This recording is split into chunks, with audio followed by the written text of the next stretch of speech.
Some cooperative learning structures are used in Mulyavardhan activities. One of these structures, which can be used across different subjects, is group discussion.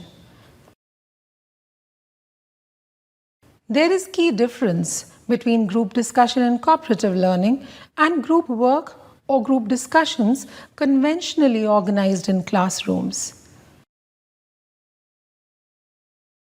In cooperative learning, group discussion is carefully planned and monitored by the teacher in a specific way.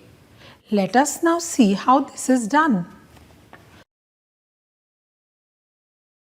The first step, of course, is to decide on the question or issue that children should discuss in groups. The question should be open-ended and such that every member of the group can contribute to the discussion. The first kind of question is not suitable for a group discussion. The second is. The second step is dividing the class into groups.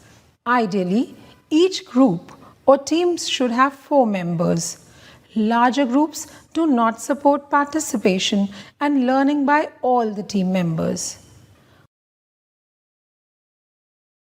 When the number of children in the class is not perfectly divisible by 4, triads of 3 students may be formed.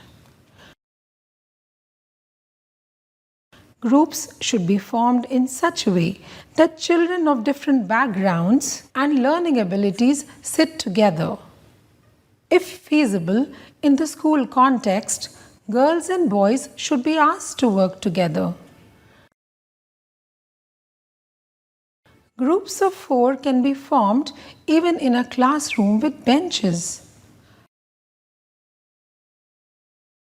After forming groups, the teacher has to state the question for discussion clearly. You may write the question on the board. Give the groups an appropriate amount of time for their discussion. When groups are discussing, the teacher should move around the class and observe the groups. Avoid interfering in any group's discussion unless it asks for your help. After the groups have completed their discussion, you may ask some groups to present their views to the class.